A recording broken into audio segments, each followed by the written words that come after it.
दिनैनि नायथोनाव जोङो सोलोंथाइजों लोब्बा थानाय खायसे सोदोबफोरखौ जोङो सोलोंगोन। अब्ला फैदो थाखोखौ जागायदोनि। गिबि सोदोबा नोंथांमोना मोनथिखागौ गुदि फरायसालि, जायखौ जोङो एलपि स्कुल होननानै बुङो। बेखौ नोंथांमोना मोनथिखागौ। नैथिया जाहैबाय गेजेर फरायसालि। नोंथांमोना निश्चय खोनादों एमभि स्कुल होननाय खोनादों। बे एमभि स्कुलखौनो जोङो गेजेर फरायसालि होननानै बुङो। एम माने जाबाय मिडल आरो भि माने जाबाय भार्निकुलार स्कुल। गेजेर फरायसालि माने जाबाय एमभि स्कुल होननानै बुङो। गोजौ फरायसालि नोंथांमोना मोनथिखागौ, बेखौ जों हाई स्कुल होननानै बुङो।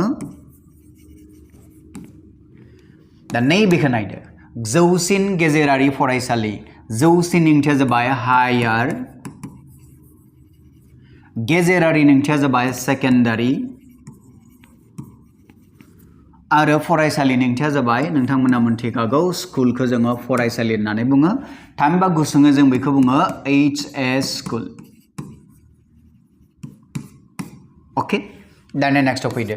बेखौबो नोंथांमोना मोनथिखागौ फरायसालिमा, मा सोदोब थायोब्ला गोसोआव लाखि, बे कलेजखौ बुजायो। दानिया 6 नम्बराव फैदो भुम फरायसालि। भुम फरायसालि, आगोलो जोङो भुम फरायसालि होननानै लिरबोनो मोनदों, नाथाय आथिखालाव गोदानै बेखौ गोदान आथालनि फरायसाफोरा बा सुबुंफोरा मुलुग होननानै लिरो। बेखायनो भुम फरायसालि बुंब्लाबो मुलुग सोलोंसालि बुंब्लाबो बे एखे खोथा, जायखौ जोङो इउनिभार्सिटि होननानै बुङो। नाथाय खायसे लिरगिरि बिथांमोना भुम फरायसालिखौनो दोननो नांगौ होननानै बिथांमोना दाबिदों। जाहक। दानिया फैदो 7 नम्बराव फैदो आनजायसा फरायसालिमा। आनजायसानि ओंथिया जाहैबाय जुनियर। नोंथांमोना जुनियरखौ JR होननानै लिरो। फरायसालिमानि ओंथिया जाबाय कलेजखौ बुजायनाय जायो। अके, बेनि उनाव फैदो नेक्स्ट 8 नम्बराव रागसा। रागसा जाबाय, रागसा सोदोबनि ओंथिया जाबाय आनजायसानि उल्था। बेखायनो जुनियरनि उल्थाया मा जागोन जोंना सेनियर कलेज जागोन। अके, नेक्स्ट 9 नम्बराव सरकारि फरायसालि। नोंथांमोना निश्चय मोनथिखागौ गभर्नमेन्ट। गभर्नमेन्ट मा जागोन बेयो स्कुल जायो।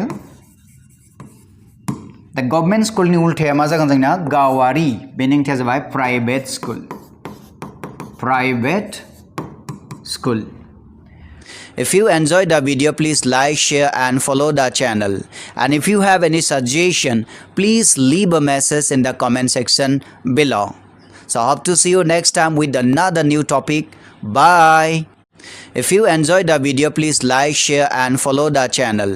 And if you have any suggestion, please leave a message in the comment section below. So hope to see you next time with another new topic. Bye.